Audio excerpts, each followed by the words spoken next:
All right, welcome back to the Artist Connection podcast. This is Matt Kesar here with today's special guest, Brian Mackey. Welcome, sir. Hey, thanks for having me on, man. Absolutely, I'm happy to have you. I spent the past several days since I had this thing booked to talk to you of listening to your songs, listening to your music, and God, I love it. Oh, man, thank you. That means a lot to me.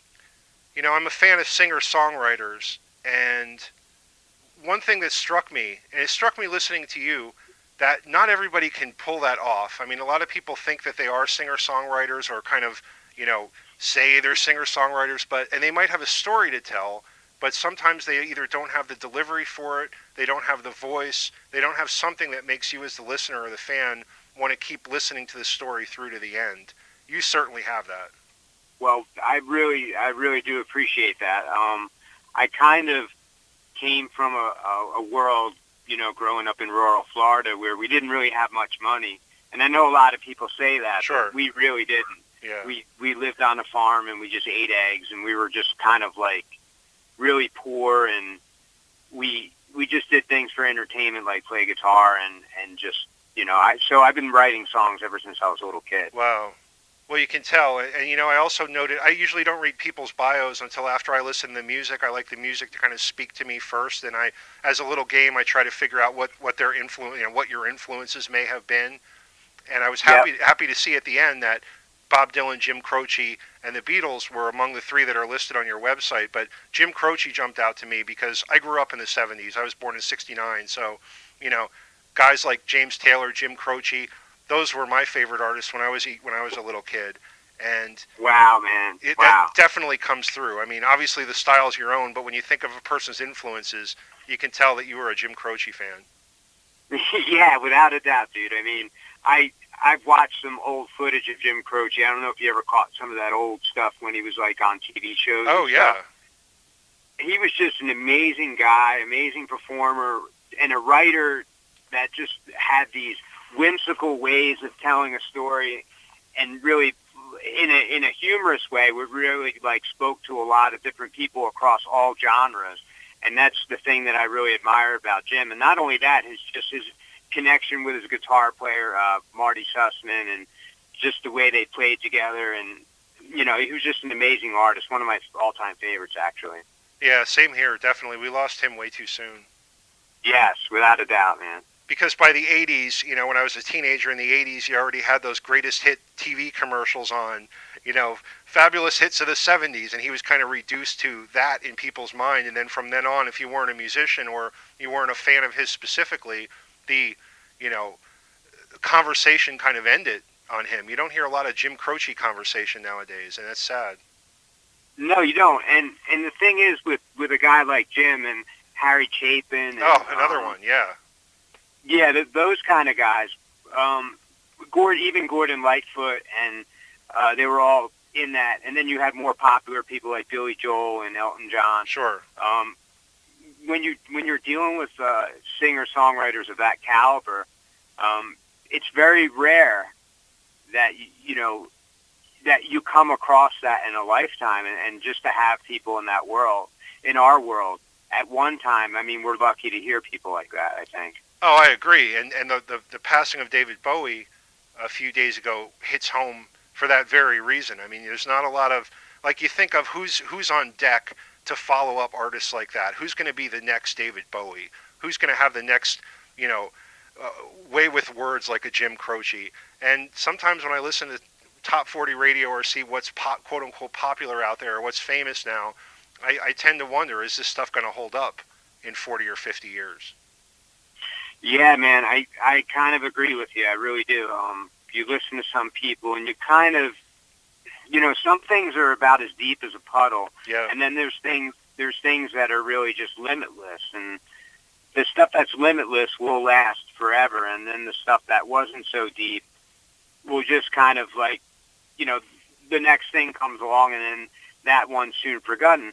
Not to really dismiss the talent and the creativity that went into making that. Right. Even stuff that we may not think is the greatest, or it was probably written by 5 different writers, and then they went in and they just recorded it with a big budget, and they used all kinds of effects and stuff like that. I mean, it took skill to do that, but still on the same. You could take a guy like Croce. All he really needed was a guitar, and he just had a story to tell, That's and that's it. Game Yeah. over. Yeah. Well, that's why I'm glad, like, guys like you and artists like you are out there carrying that torch, because it's definitely needed to bring us through these other decades. Well, thank you, man. Thank you. I always looked at it like this. You have the Burger King of music, and then you have this great little roadside place that can make the best burger in the world, but not many people know about. Yeah, the locals know about it. Yeah, exactly. And the thing with that is, and I'm guilty of this to some degree myself, I'm a huge fan of all kinds of music, but sometimes when you find something, and it may not be very big right now, and it's yours, and then suddenly it gets big, or maybe next year it becomes the big thing, and then that's when you get a little critical, like, oh yeah, it used to be better when I came across that first Black Keys record one Sunday afternoon. Yeah, I know what you mean. Now they're mainstream. I do the same thing. I do that too, man. Yeah, we want it to be our own. We don't want to wait in line to get to that roadside place. We want to just walk up and have them know our name like last time. So yeah. Exactly, man. We want to be able to have that same connection that we felt the very first time we sat down at that place or listened to that first song. Another thing that struck me about your influences, and so I see that you're a classical piano player as well, but Mozart and Beethoven are mentioned in your bio as influences. And I think, as a music fan, I take for granted sometimes those names have been around for hundreds of years, and their music is there and always will be there. And then I started to think about our own artists of today, and yesteryear. I mean, you think of rock and roll. When rock and roll started out, the music wasn't for adults, it was for kids. This is our music. And then the counterculture kind of stuff of the 60s grew out of that. But now, I spent 2015, I took my family to a bunch of rock shows of artists who have been around for 50 years. Robert Plant, The Who, Dave Davies. Are we going to be listening to those guys, do you think, in another couple hundred years? Do you think that'll be part of the lexicon? Well, I think in the case of anything that the Kinks did, I think is going to be going down in history. Yeah. I mean, I don't know. That's just my opinion, but I think that, when somebody's in an assisted living and they have, they're in the break room and they're listening to music. Like I used to play piano in a couple nursing homes, and you would play certain songs for them, and they would really love it, and they would identify with it. And then during my break, like Sinatra would come on, or like Bing Crosby, and they'd be listening to that. But you look in the future, I mean, are they going to be listening to Back in Black with their walkers with them? ACDs. Anything's possible. I mean, it's really funny what we consider to be classic, in life, and what goes down in history of really standing up to the test of time.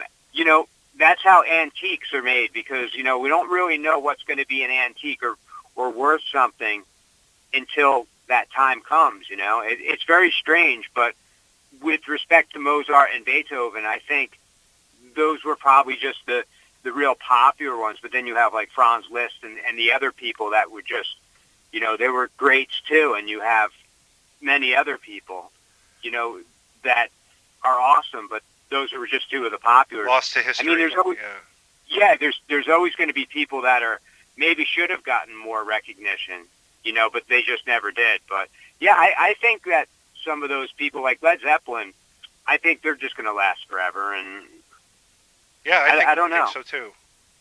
Yeah. You mentioned working in a nursing home. My wife is a nurse in a nursing home for the past 26 years now. And wow. We recently watched a documentary that hit home. I don't know if you ever saw it. It's called Alive Inside. Came out a couple years ago. I've heard about it, and I have to watch it. You have to watch it, because you have these people you're introduced to a few people that have Alzheimer's disease, and they are gone. They are bad. They can't even put a couple words together to talk to the caregivers. Right.